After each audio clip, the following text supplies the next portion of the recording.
Oh. Good evening, everyone. Hello. So I thought there's lots of things to talk about. Actually, the international news has sort of caught up with us. But I thought I'd talk about the latest cock-up in education, especially as I am a former teacher, and this one is particularly galling. So I don't know whether people have realised this yet. So because it's not been widely reported. It's reported in The Guardian, of course, as it would be.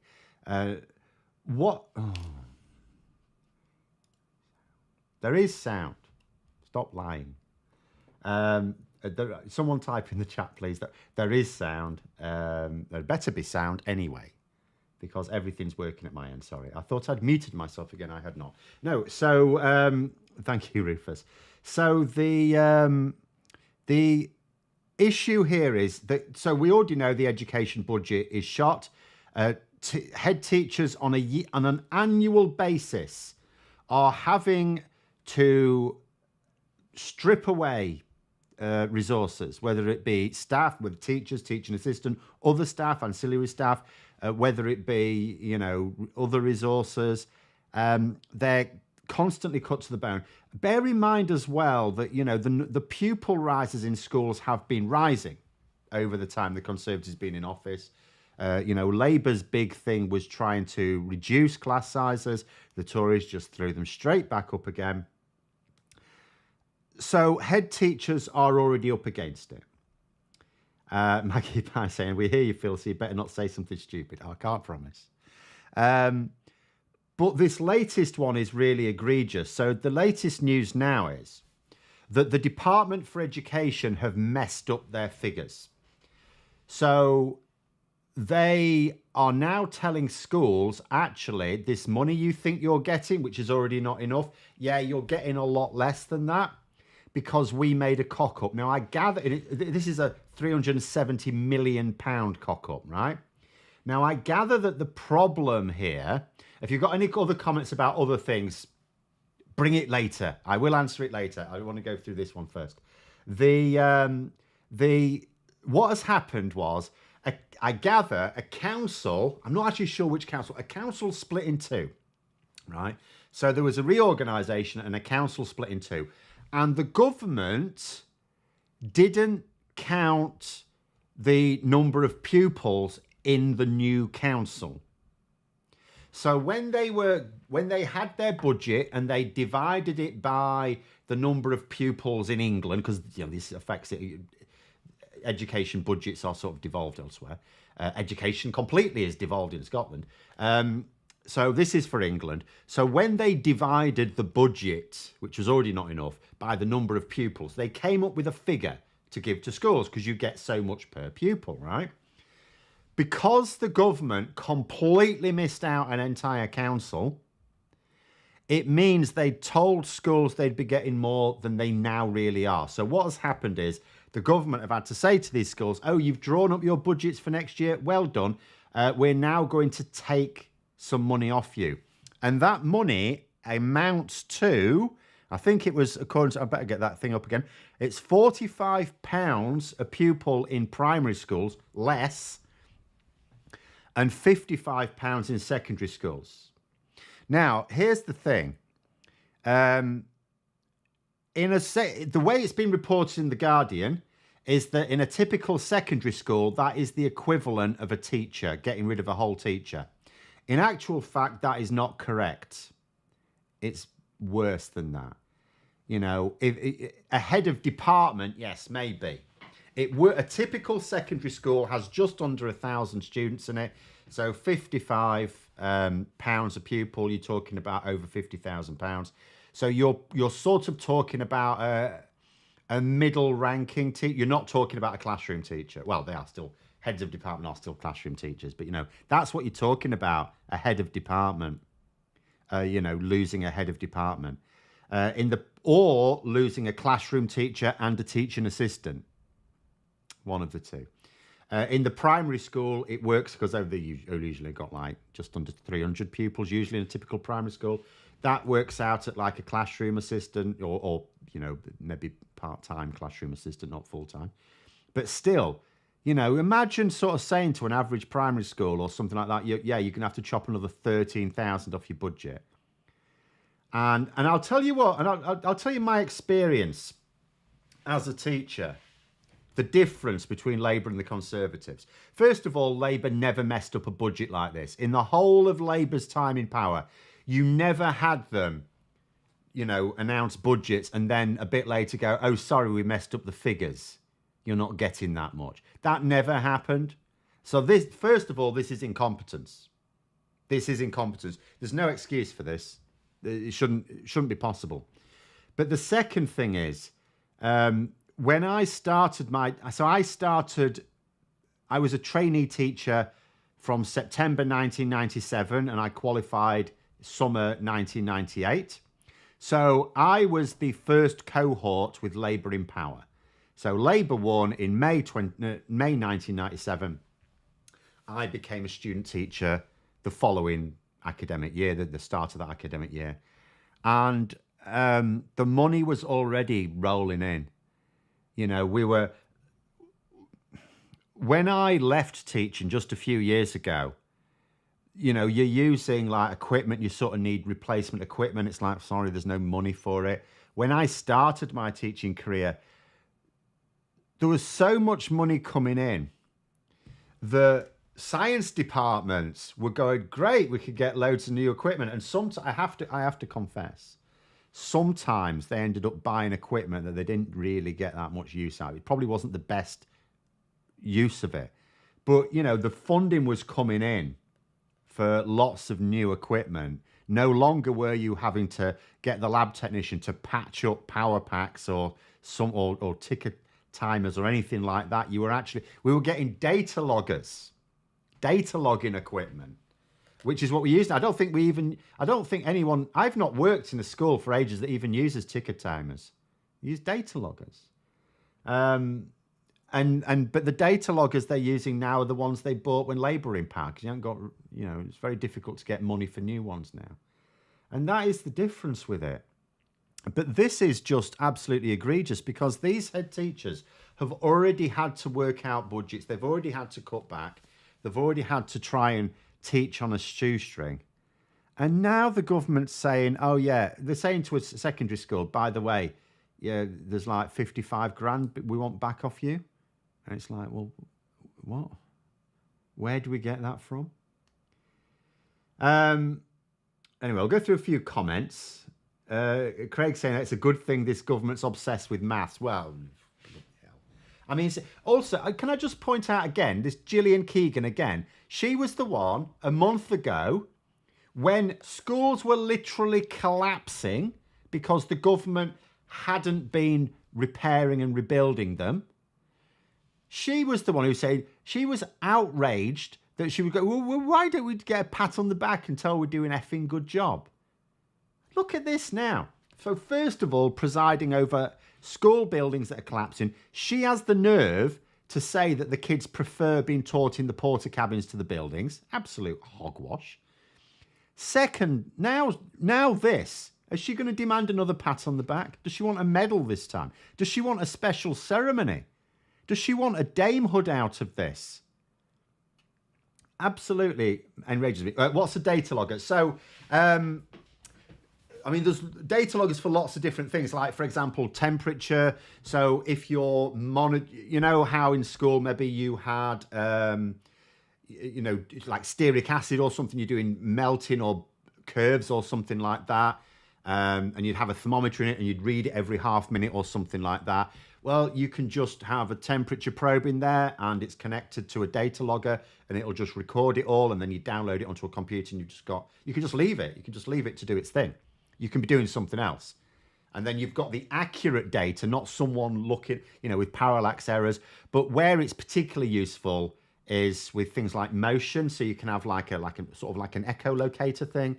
And for dynamics experiments, you know, you throw a trolley down a ramp or something, and again the data logger will record the distance over time of the object. So you've then got a table of data you can produce a graph for to do like distance time or velocity time graphs or something like that. So it's basically a way of automatically taking data. You can tell the data logger take readings every 0.2 seconds, something you couldn't possibly do yourself. So it allows you not only to more accurately and efficiently take data that you would have done using manual methods in the past, but you can also use it to take data that you couldn't possibly do manually. Like you can't, for something that's happening very quickly. You know, maybe there's a temperature change going to happen very quickly. You can't possibly take readings every second, but a data logger can. But there we go. Maggie Price saying, Tories think pupils need more maths projection. Yes. Well, this is Rishi Sunak's thing. It's his way of, because this is the other thing as well. Like last week, he was saying, we're going to prioritise education. Everything's going to be, every policy is going to be decided through this prism of education. It's like, okay, very next story to break on education is, oh, by the way, we're taking £370 million more off schools. Right. Nice one. Which is, as I say, in a secondary school, the equivalent of an experienced head of department. You know, obviously I've been out for a few years. I think the pay scale now goes up to something like, I'll have to look it up. Is it something like about £42,000 for a classroom teacher at the top of the scale? So the 50 odd thousand, I actually worked it out, the exact figure. No, I didn't. Let me work it out again. About £54,000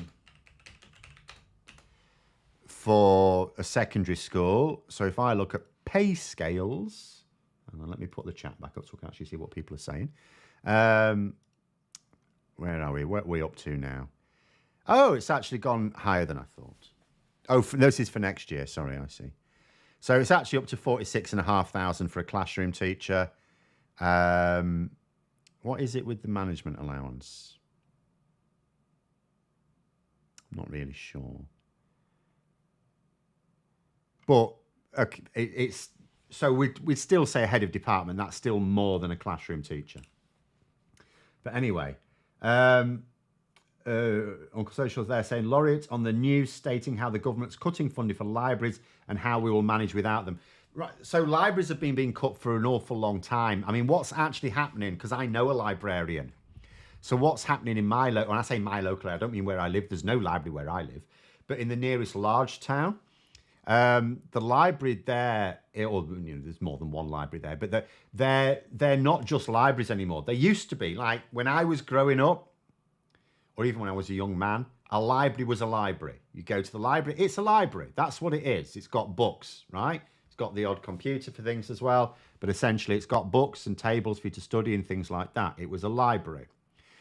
Now they're having to combine multiple services.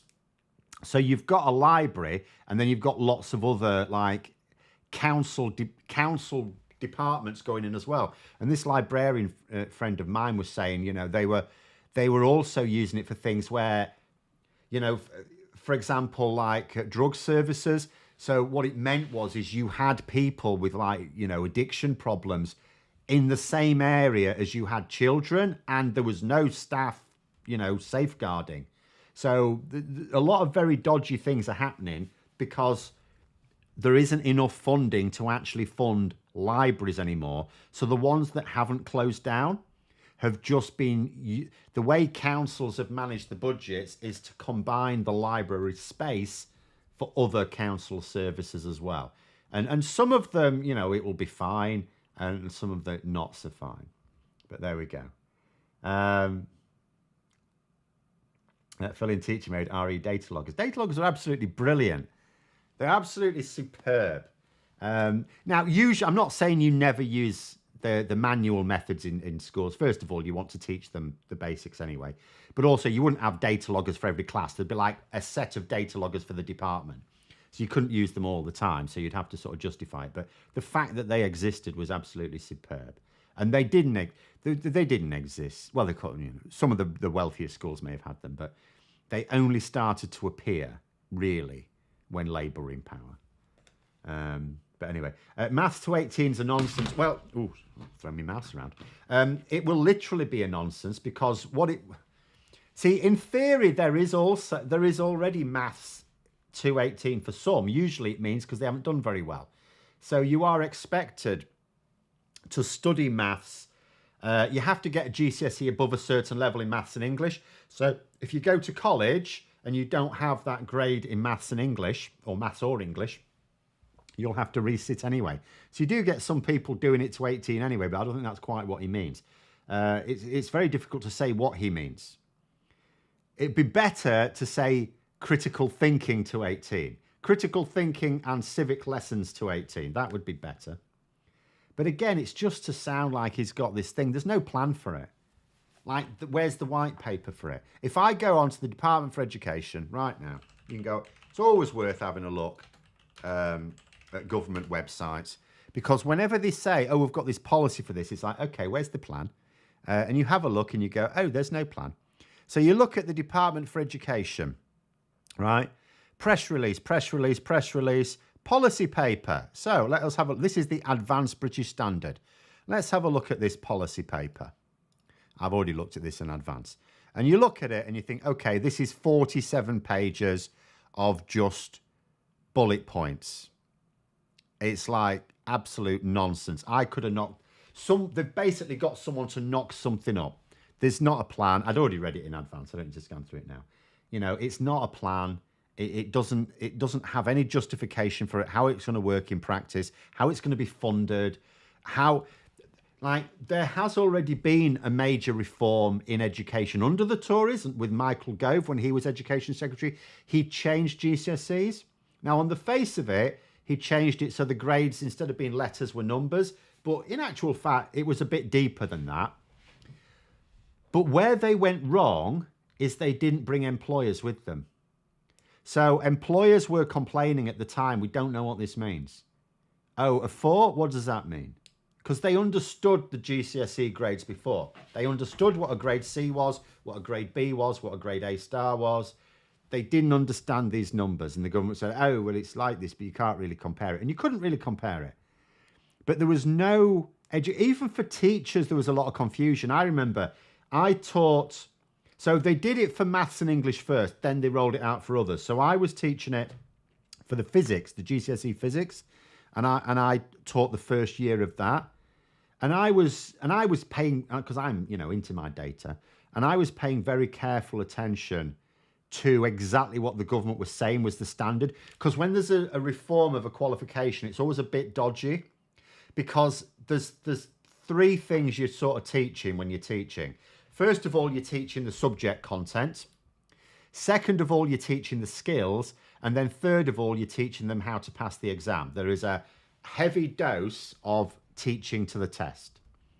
You can't really do that when there's not any past papers.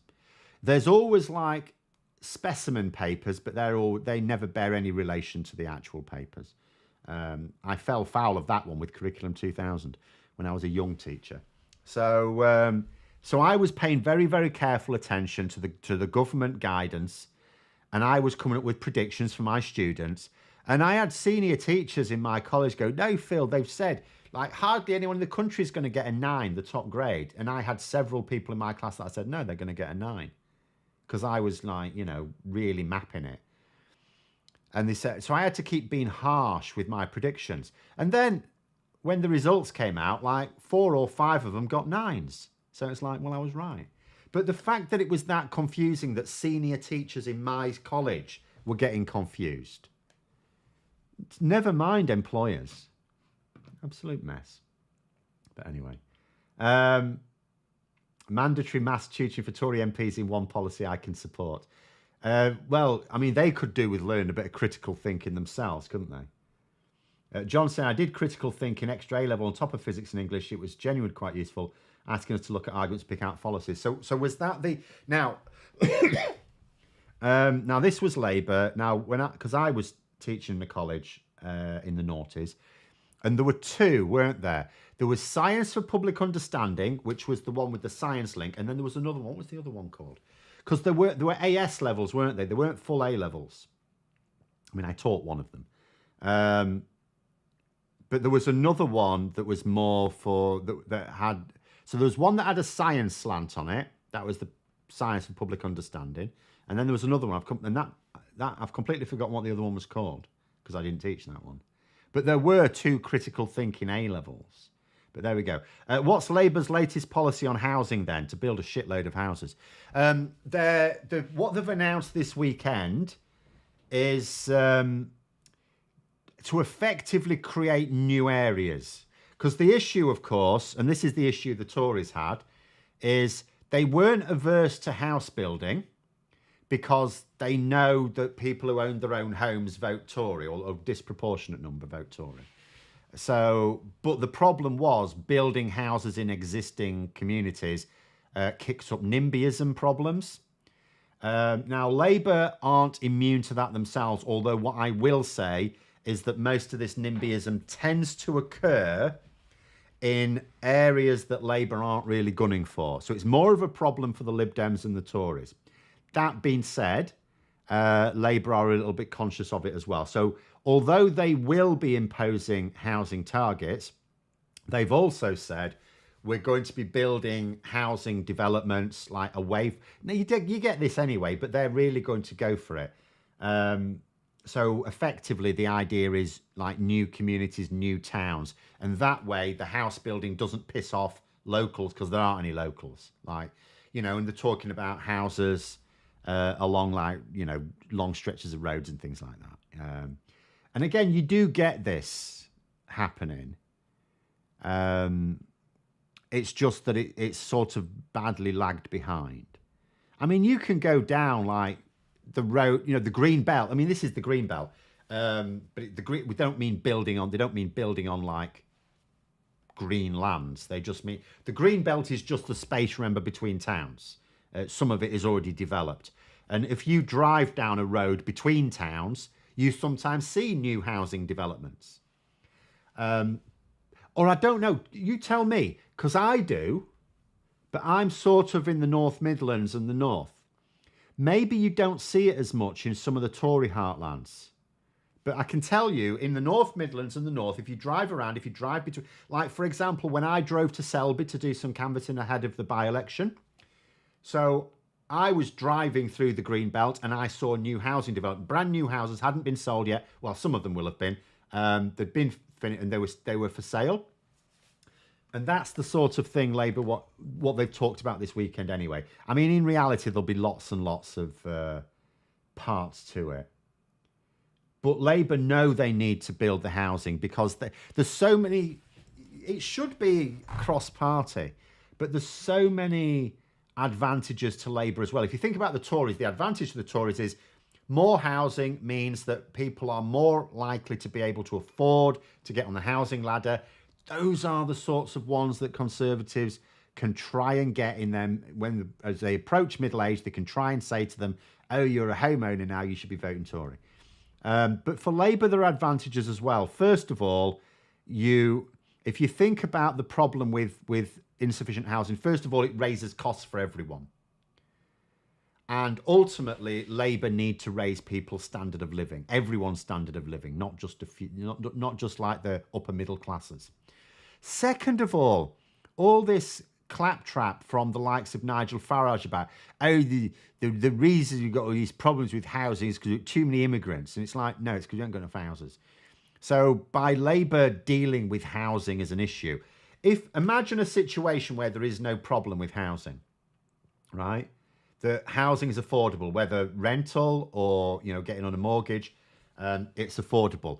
All of a sudden, you take away an argument from the anti-immigration law.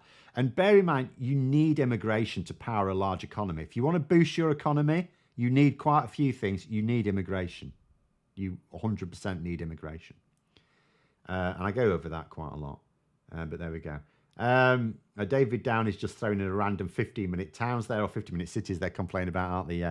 Absolutely insane. The Tories, actual Tory MPs and mayors are jumping on this. It's like such a ridiculous... It's a stupid conspiracy theory as well. It's utterly ridiculous. Oh, you know, how terrible it will be to have your GP, pharmacy, post office, hairdresser, bakery, corner shop, all within 15 minutes of you. Oh, but Phil, it's not about that. It's about the fact they'll charge. It's competition, you see. They force you to use those ones. because they're going to charge you to use the other ones. It's like, no, they're not. Piss off. And because what they'll say is, it's like, oh, because they're starting to charge us for taking cardio. And it's like, okay, well, let's say they did. Let's say they do that. If your local bakery is far enough away that you drive to it, you're going to get charged for that anyway. Why not have, it's like the choice between, okay, you might get charged for a journey, let's say, to go half an hour away, sorry, or you can walk half a mile away and not get charged anything. Well, like, what's the problem? Because they're trying to say it's better to be charged to go to all the shops than it is to not be charged to go to some. But anyway. Vincent's saying there was on the vans for a charity in Oxfordshire. Don't remember seeing any building between communities. So I don't know. I've not read any like research on it or anything. So I don't know if there's a disparity.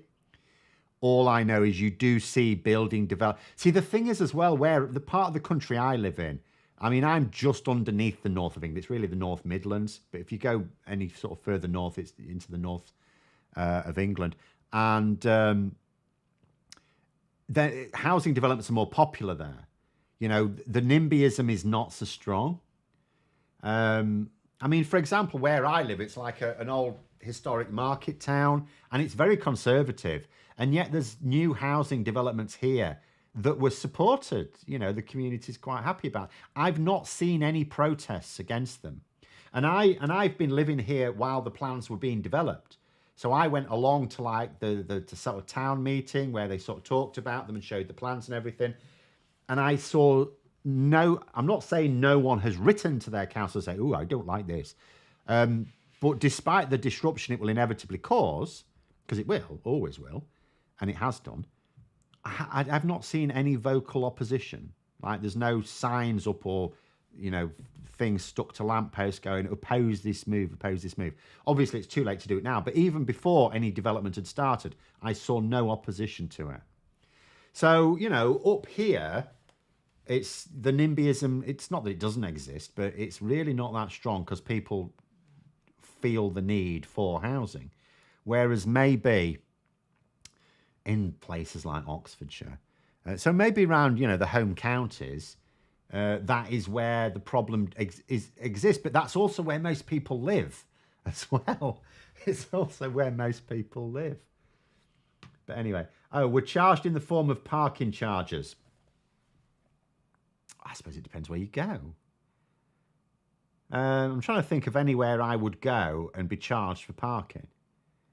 Like if I go to a supermarket, because there's no supermarkets where I live. So if I go to Scunthorpe is the obvious place for me to go to a supermarket. There's no charge there. If I go, there's two post offices near me. One of them is in walking distance. Now, admittedly, if I had a big parcel to take or fetch back, and I needed the car, I probably wouldn't go to that one because parking can be a bit restricted. But there's no charge, there's no paid car park there. You either can now get a parking space or you can't. There is another one a short drive away, where again it's free. So I'm not actually sure what I would pay parking for. If I wanted to go into a town centre and just do some general shopping, yes, I will use the municipal car park. Although again, in the town closest to me, Scunthorpe, if you go at the weekend, if you go at the weekend, it's free. The main car park. There are other ones you can pay for if you want. But at the weekend, the main one is free. You pay for it the weekday, so they're getting the people who have to drive in for work. But for the ones, because they're trying to attract people to use the high streets, aren't they? So the car park's free on Saturdays and Sundays. So I actually don't know. The only place I know that I could go to and be charged parking is a hospital. Ironically, you know, if I have to drive someone to the hospital, I'll pay for that. But yeah, I don't know. So, but again, I don't know what things are like in other parts of the country. Maybe in other parts of the country, there's more requirement for paid parking. But where I am, it's like no, it's not really a thing. Cities, it is. Yeah, cities. But anyway, Adam's saying Exeter's a Labour area. They started blocking buildings too. They said fairly, I think, upgrade the infrastructure first before new houses, not after. I don't know. I mean, I don't see why you can't do it as all part of the same plan.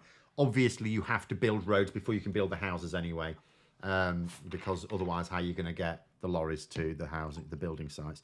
But I don't see why it can't be the sort of plan. But yeah, I mean, NIMBYism, I imagine where you have got Labour in some of these areas, they have to be a bit more pragmatic. But that is why, if you just create new communities or you build in areas where there's no like local people to object, that is the path of least resistance, I suppose.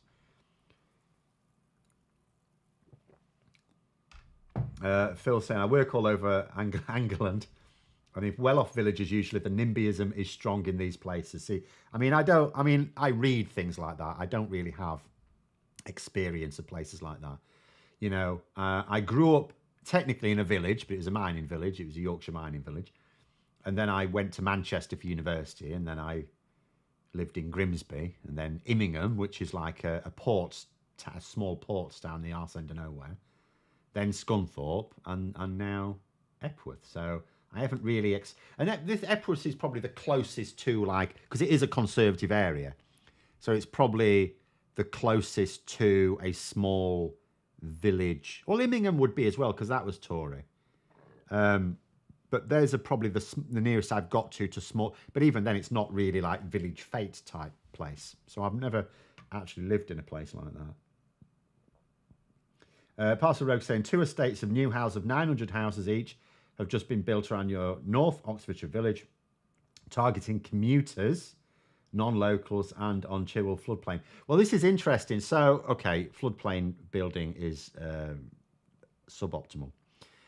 But the targeting commuters thing is an interesting one because, so a few years ago, I mean, you know, I was talking certainly so the likes of Hartlepool, for example, I said, although 2019 saw a load of traditional Labour areas fall to the Conservatives, there were some of them that were going that anyway, some of them which were sort of described as red wall mistakenly. Hartlepool was one of them. Now, although technically Labour won that in 2019, it was only because Richard Tice of the Brexit Party at the time was standing and nicking a load of Tory votes. Because the council had already gone Tory. And then, lo and behold, come the by-election, the Tories took the Westminster seat as well.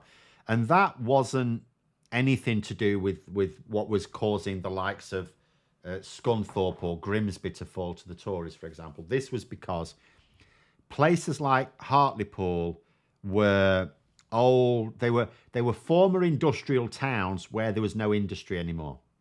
So what was happening is young people are going to university, getting an education, and then not going back to Hartlepool because there's no jobs. So they end up moving away. So you end up with young people and educated people becoming a smaller and smaller proportion of the population. So what's left behind? Manual workers and homeowners, you know, the middle-aged and elderly homeowners who are more likely to vote Conservative. So what had happened in places like Hartlepool, the demographics had naturally shifted towards the Conservatives slowly over time. Although ironically, Labour will probably take Hartlepool back again, but because the demographics have tended that way, it could well be that it'll be difficult to hold on to. Now, what's happening in places like Oxfordshire is like the reverse. It's something that's crept upon the Tories. Because they're quite comfortable with Labour getting the cities because it's like limited number of constituencies and Labour win those seats by massive margins. So whenever you look at this is why we always say Labour need a minimum of, did I go to UMIST? No, I didn't go to UMIST. There's no such thing as UMIST anymore. It's combined again, isn't it? But I've lost my train of thought. So Labour win city seats usually by really large margins. So when you compare, this is why you say going into a general election, It's not enough for Labour to have a lead in the polls. They need at least, usually they say, obviously first past the post, it's a bit variable, but they usually say about 7% to be tight. So if Labour go into an election 7% ahead, it's a tight election. And why is that? Because the Conservatives, the places they tend to attract votes in, they win lots of seats by small margins. Labour win the city seats by massive margins because it's full of educated, lots of young people, lots of educated people, the sort of people who will vote Labour and not so much Conservatives. Now, what's happening in Oxfordshire is, because it's now too expensive to live in the cities, some of these younger educated workers are needing to move a bit out and commute in. So you now got a sort of commuter belt, all right, in the home counties, where the Conservatives are seeing the same sort of thing that Labour are seeing in the old knackered industrial towns. They're starting to see Labour voters coming into those communities. So they're starting to shift towards Labour now. So it's all getting very weird. And which is why whenever you sort of see people talking about how Labour should do what they did 40 years ago, it's like, have you had a look around at the country? It's changed a little bit.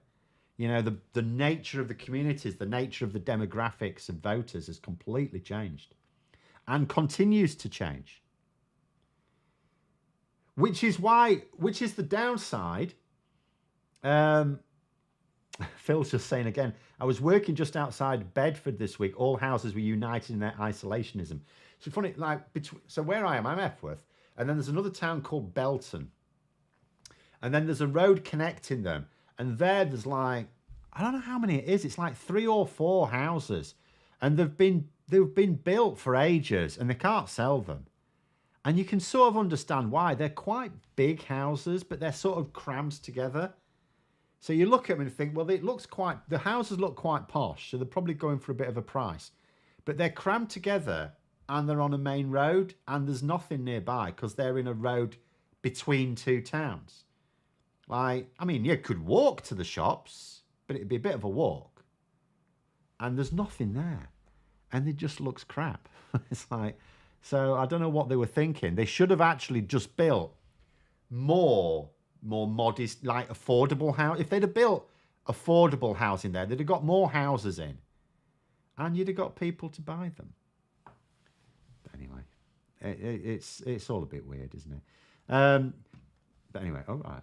I might have lost the train of thought. I think I'd finished what I was saying. News agents did a piece on NIMBYism. One village opposed further house building because raw sewage backed up onto the street when it rained. More houses will make it worse, not unreasonable. No, that's not at all unreasonable. That goes back to, you can't just plonk a house somewhere. You have to make sure you've developed the infrastructure to cope with it. And we understand how to do that. We know how to do that. We're an advanced economy. We know what's needed, and yes, you have to build the infrastructure to cope with it. That was a big part. I talk about the housing development that's near me. The local councillors, who were Conservative councillors, they were talking about all the infrastructure that's going to be there because they knew exactly what the concerns would be. And they were ready to head them off by explaining exactly what was going to be done in what phases and how it was going to mean that we would just end up with a load of extra houses and shops, because it included a sort of shopping area as well. And they were still being able to take account of the of things like sewage. Jamie saying, a field near me has planning permission for 200 plus homes. It's now on hold because of increased material and labour costs, along with falling house prices. Council should force them to or take over. I can understand, if you've bought land to develop and then the economic conditions sort of dictate that you'd be better off holding on to a few years. I completely get the business case. Although what I will say, because my partner works for a firm that produces building materials, and last year they were just selling everything. That was selling like hotcakes, and absolutely. Now, not so much. So actually the prices should be, they should be able to get building materials more easily now. But yes, I get the business case, but absolutely, if you've got land that's to be developed for housing, it should be used for housing. And if so, it shouldn't be allowed to sit on it. If you buy it for that, if you decide that all of a sudden you haven't got a business case anymore, then fine, the council will buy the land off you and build themselves. I absolutely agree with that 100%. You know, I don't actually like the idea of private house building anyway. Like, my personal view is that it should all be nationalised, right? I don't mind some private development. You know, if someone wants to buy some land and make a really posh house or something, as long as we've got enough like state provided housing for everyone. If someone wants to like buy some land that's available and build something for someone really posh, you know, like for example, build a big house for Jacob Rees-Mogg to be 20 miles away from anyone, fine, no problem. But we need to make sure there's enough housing, and we cannot allow people to sit on land that is intended for housing and go, no, I'm going to wait for the market conditions to maximize my profits. Like, no. And I will always say this, and I keep saying it, I say it all the time. All businesses, you know, the way our economy is designed, the focus for a business is profits. And from their point of view, that's obviously the way it's going to be. We as a society need to say, okay, that's what you want to do. We understand that. Everyone wants to make as much money as possible, of course. But as a society, we need to demand that your business justifies itself in terms of the benefit to society. So someone sitting on land that's for development is doing so to maximise their own profits. But society should say, what we want is the houses. Alex Page saying there, for me in Surrey, it's not NIMBY, but I want to stop some local building because of the lies and type or quality of the houses proposed. Even so, I gather, well, you said sorry that I think meant Cambridge, because Cambridge, I think, is a bit more mixed. I think some of them do actually want housing and can't get it. I don't really know much about Surrey. But in terms of types of building, it depends what you mean. Like, if you mean there's not enough affordable housing, fair enough. But then the impetus there is not to stop the building. It's to say there should be more affordable housing so that people can actually afford it. Or, like, for example, so we talk about Labour, going back to Labour's housing policies. One of Labour's housing policies, which they talked about some time ago, was making sure with new developments that you had to sell them to first-time buyers, or at least they got first refusal. So you're not allowed to sell them to people who are just going to then rent it out or for whatever other reason. All new building developments, first refusal has to go to new first-time buyers. Presumably that means that you have to sell them to first-time buyers, and you're not allowed to sell it to anyone else until after a particular period of time. I don't know what the detail is, but that is the policy. Portsmouth Lib Dem Council tried to buy a load of MOD land for building council homes, and the government would not sell it or give a reason. No, I dare say they did not. Although I don't know why. I would have thought Tories quite like that sort of behaviour, because then that council builds the houses and then the Tories just sell it, just do what they did, like what Thatcher did, just then sell it to the occupants cheap, and then you've created yourself a load of Tory voters. Because that's what my parents' my partner's mother does. She votes Tory now because she bought her council house, and she thanks the Tories for that. She thinks, she thinks it's worth voting Tory. And she did not do. She used to vote Labour. So it's a madness to me. It's like one of the strangest things the Conservatives have done in the last 13 years. And they've done a lot of strange things, driven by ideology as they are. You always felt, even with like Thatcher, who was clearly driven by ideology, that she could face up to some realities as well. The reason why she screwed over the North is because she could afford to. She could still win elections screwing over the North. Whereas now we've got ideology that shoots itself in the foot. The only reason the Conservatives have been winning elections is because Labour did not present the people with what the people wanted as an alternative. Otherwise, they wouldn't have lasted anywhere. They could have lost straight away in 2015. They could have been removed straight away, immediately. But no.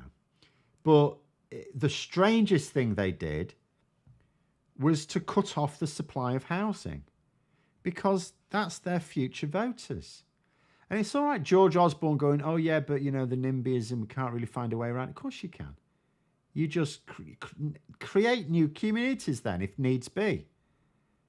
Impose your house. Like, there are some communities, right, where, first of all, the Conservatives don't challenge. There are some parts of the country that needs housing, and the Conservatives don't target anyway. What's the harm in letting them have their housing developments? But where you think NIMBYism is going to be a political problem for you, create new communities. Just create whole new ones. Like Michael Gove was talking about that earlier this year, and it's like, well, you've been a cabinet minister for like 13 and a half years. How come it's taken until now for you to come up with this brainwave? Why weren't they doing that 13 odd years ago? Phil saying, England has a proud history of building towns and villages on floodplains. Yeah, it's stupid. Then getting upset when they have to put on waders twice a year. Who would have known floodplains would flood? And also, some of these places, well, you can't get home insurance. Because who's going to insure your home that gets flooded out every year? Because there's some places that actually just get flooded every year. And of course you can't get insurance. It's absolute madness. We have no joined up thinking when it comes to these sort of like civil engineering projects. No joined up thinking at all. Even Michael Portillo now believes there should be a state-led house building programme. Does he? Wow. Won't be long before John Redwood does. I almost thought he did at one point. I almost thought he did. Sometimes he says, it's quite funny, John Redwood. I do like John Redwood from the point of view of the fact he's not a snowflake. He doesn't block you when you call him out. I mean, just don't be rude to him. But every now and then he says something which actually you look at it and you think, you're basically advocating for socialism there, mate. But that's how bad things have got. That is how clearly badly exposed capitalism has been under these Tories, because it's like they've just gone with it. And it's almost like they've got their heads down implementing these ideological policies, and they never just stop and look around and think, is this having the impact we want? They don't think about the impact. I mean, Brexit's absolutely classic, isn't it? They haven't once thought about the impact. They just insist that this is what they need to do, so they just do it. It's like, well, no, you don't. You stop and you take stock of things and decide if you need to reevaluate. Like Rishi Sunak with HS2 going, oh, the facts have changed.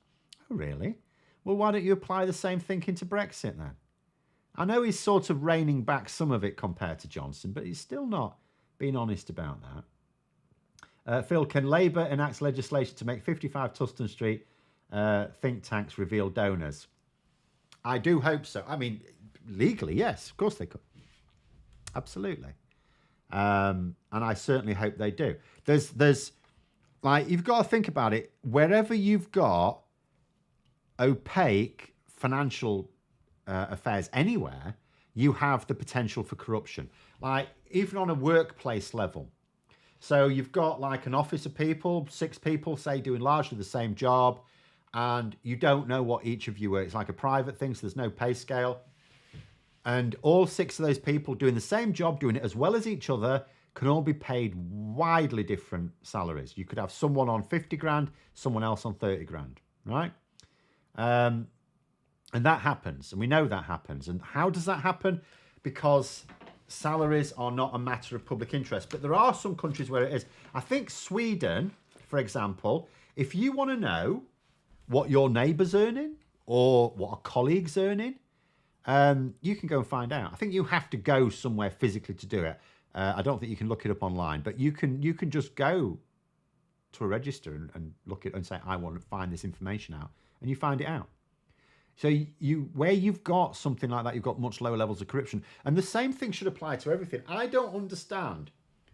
I know some people go, oh, no, but sometimes you need to keep your financial affairs secret. Do you? Why? Why do you? Why should anyone keep their financial affairs secret? Their sources of income, their tax declarations. Why should anyone have that secret? Really? You feel uncomfortable with what you might be earning? Okay, well, start to get comfortable with it. Phil saying, if we talk about the elephant in the room, why not? We've got like 10 minutes left. Labour claiming a massive victory in a by-election when losing vote share on less than half. How did they lose vote share? They massively increased their vote share when unionist parties tactically voted. What's... If they'd have lost vote share, they'd have lost the election. What do you mean? You're going to have to explain what you mean by losing vote share. That by-election was a beast, an absolute beast. You know, and you say about tactical voting is going to be a huge feature of the next election. Huge feature. And any tactical voting that applied to this by-election applies to the general election. Because all wins are tactical voting. Like, there are some very safe seats, right? But in every marginal constituency in the land, doesn't matter between which parties, there's always tactical voting in any election, and the tactical voting can often swing it. That's the fact of things. You can't say, oh, but if they didn't have tactical voting, they wouldn't. Well, first of all, Labour got more than double the number of SNP votes, so actually, yes, they would still have won.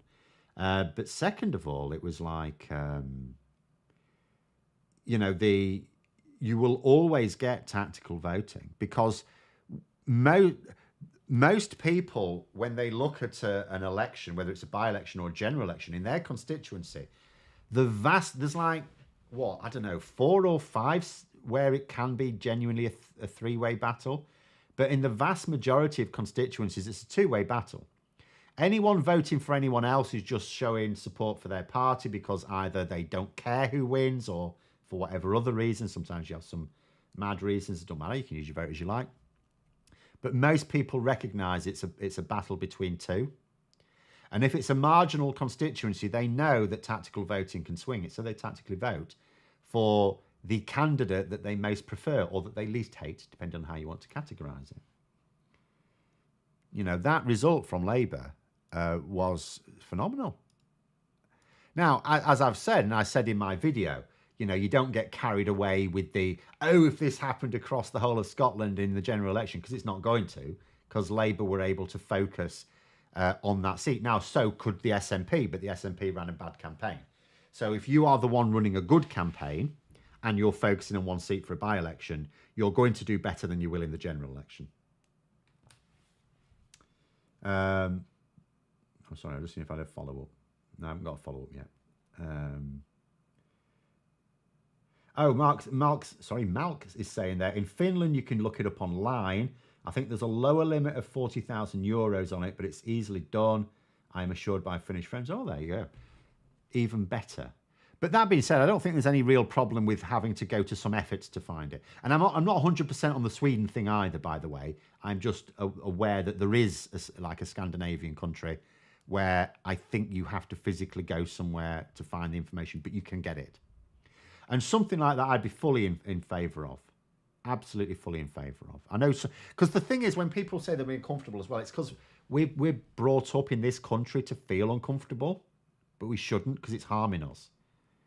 If everyone's financial affairs were all laid bare, the prospect for corruption is much less, because anyone could find it out. You don't need to be an investigative journalist. Anyone could. Jacob Rees-Mogg. Oh, where's all your money come from? How much tax do you pay? Oh, no, nothing, or not very much. Oh, right, that's interesting. And that way, even when it's perfectly legal, I'm not suggesting Jacob Rees-Mogg tax avoids or evades. Sorry, he avoids rather than evades. Avoid is legal. I'm not suggesting he's breaking the law, but nonetheless, if people realise that a lot of people like Jacob Rees-Mogg were not paying taxes on their income, and actually the tax they should be paying, or if we didn't allow these schemes, would amount to quite a lot and could pay for quite a lot of school buildings, hospitals, and everything else we need, including high-speed rail links, then people might demand sort of more moves on tax legislation as well. So, we hurt ourselves by allowing very wealthy people and shady think tanks to hide their financial affairs just because we'd feel a bit uncomfortable saying what our salary is or our income. In there you go. Aubrey says, so why did the SNP get its clock cleaned the other day? There'll be a number of reasons. Like, first of all, remember, this is a very marginal constituency. Labour won this seat as recently as 2017. When they were getting their arse kicked all over the place. I know 2017 was better than 2015, but nonetheless, when Labour were in Scotland falling back, they won that seat. So all Labour had to do was say, we're back and we're listening to you. And they were like Rutherglen and Hamilton. It's not going to be Rutherglen and Hamilton West because the boundary changes next time anyway. But this is the easiest one. Out of all the target seats that Labour have in Scotland, this is one of the easiest. But there'll be other things as well. Like as I say, the SNP just ran such a bad campaign. I didn't listen to their pitch because I wasn't in there, so they didn't knock on my door. But I saw their campaign literature, and it was just purely, Labour are the same as the Tories. Are they? Right. That was it. That was their entire pitch. Labour are the same as the Tories. Okay. Are you going to plug, the good work you've done in government in Scotland? Are you going to show some of the SNP triumphs that you want to keep going? No? Okay, then. And I know you'll say, but this was for a Westminster election and the SNP can't do anything for Westminster. It was a by-election, right? People can use it to vote for whatever they bloody well like. It's a by-election. It's not going to change any government. So the SNP would have been totally justified in talking about things that are not directly related to Westminster seats. Labour did. Why wouldn't the SNP? Do I agree with John McDonnell that the Conservatives are pursuing a scorched earth policy, making it near impossible for Labour to govern effectively? Yes. At this point, absolutely. The Conservative...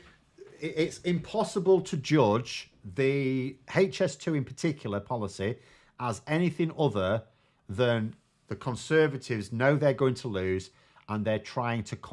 Basically, this is how I view the Conservatives, and I've said this a few times.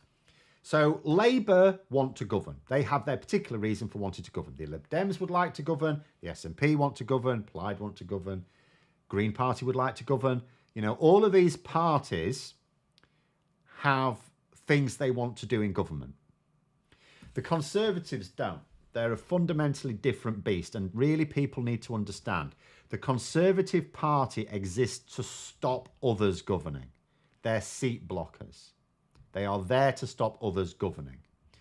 Now, what the Tories are doing here is next level. They are saying, we cannot stop Labour governing after the election because we're going to lose. So we're going to do what we can between now and then to stop them governing when they're in power. That is exactly what this is. That is 100% correct. Because there is no way... Sometimes with Tory policies, you look at it and you go, okay, well, this is driven by their greed or their ideology. Yeah, this HS2 move doesn't do either of those things. It doesn't really help the Tories get rich. It doesn't really... The people they sell the land to may do. But by and large, it's not really helping them. It's certainly not ideological. The Tory party are against this move. But so why, and I said in my video today, why are Tory MPs letting Sunak do it then? Because he's convinced them it screws Labour. He has convinced them it screws Labour over. But the problem is, if you imagine a situation where the Tories lose the next election, but then get themselves in a position to fight the following election and come back, that scorched earth policy still affects them. In order for this scorched earth policy to work, they need to make it difficult for Labour to govern, but still allow Labour to build up the economy so that when they come back in, say, 10 or 15 years' time, then there's lots of national assets to sell off again. That's how it works. That's how it works now. It's not how it used to work, because Labour never used to be in power for long enough to do this. But ever since Blair and Brown, that's why I think the Tories we've had since 2010 are a fundamentally different beast to previous Tory governments, because they saw that Labour had built up national assets and they thought, it's like Thatcher again. Thatcher sold off our national assets 3 decades ago. And what's happened is Labour, okay, they didn't renationalise them, but they built up national assets, which the Tories then plundered. But then they've run out. It's exactly the same as Putin's Russia, isn't it? The reason he had to invade Ukraine is because he ran out of things to give to his oligarchs. He ran out of plunder for his oligarchs. He's a pirate king, Putin. And that's what the Tories are like. They've now plundered everything. So they sort of need Labour to come in and build everything back up again so that they can come back to power and then just sell it all again. So it's all a bit mad because it screws them over as well if they come back straight away. It's utterly insane. But it is clearly a scorched earth policy. It's 100% that. Anyway, I'll go through a couple last questions because we're running out of time now. How do you work out how to vote tactically when the Tories have gerrymandered your constituency? Very good question. I shall show you. I will, of course, be promoting this come the election as well. Let me find it just for now, however. Now, I am just going to point out, so stop the Tories.vote. Come the general election, the nature of their campaign is they're going to be promoting other advice rather than offering their own advice. But I'll also say this, in the vast majority of constituencies, it will be clear who to vote for. Now, if it's not clear to you, check out the bookies odds in your constituency. Because they will at least alert you to who is the best challenger to the Tories. I'm assuming you're talking about tactical anti-Tory voting. I don't think I'm promoting any other kind. Now, in some constituencies, of course, it won't matter. If you're in a constituency where the Tories have got no chance, you know, like the Sheffield Hallam, where it's between Labour and the Lib Dems, it's whoever you like. But bookies will, at the very least, make it clear, you know, whichever is the non-Tory candidate with the shortest odds, vote for them, is how it will work. Am I going to promote the Stop the Starmer campaign by Labour members too? No, Labour members want Labour to be in government, so there's no such thing as a Stop the Starmer campaign. Do I think Starmer's mates with Sunak? Good God, no. Yeah, he despises him and the rest of his show, absolutely. The over 200,000 signatures. Yes, let's have a look at this. Yes. So I'll put in the thing as well. So there's a petition for an immediate general election. A couple of days ago, it was on a few thousand. Now it's on over 200,000. Now, bear in mind, it's already past the threshold for a parliamentary debate. And obviously, it's not going to shame Sunak into calling a general election, but it'll attract some attention. But here's the thing. Parliament can't debate this until Parliament's sitting again. Conference season's still on, so Parliament's not sitting for a little while yet. So this petition can get to over 1 million signatures. Really, we could do with it getting to over 1 million signatures so that by the time it is being debated, you know, people there, and there'll be a lot of people on the opposition benches, of course, calling for this general election saying, Rishi Sunak said that nobody wanted a general election right now. Well, we've got 1 million UK citizens here who say otherwise. How interesting. As I say, it won't trigger a general election, but it will cause some embarrassment to Sunak at least. Not that he will be there for the debate. In fact, it'll be quite hilarious. I doubt there'll be very many Tories there for the debate at all. There might be a few. It'd be interesting to see who there will be. Interesting. I wonder if a representative of the government has to be there. I think they do. I think the government have to send someone. But we shall see. Oh, you spread it on Facebook. Very good. But there we go. We will leave it there. Thank you. Phil saying it because petitions to Tories always don't get ignored. It doesn't matter. It won't be ignored. But you'll be able to point to the debate. You'll be able to point to what was said. You'll be able to point to the size of the petition. That sort of thing can be reported. Will Mogg turn up for that debate? No. Rees Mogg, although, yeah, he's no fan of Rishi Sunak, he's in line to lose his seat. He's not going to do anything to rock the boat too badly. As far as I know, he still wants to be an MP. Admittedly, being an MP in opposition will probably be, have less luster for him.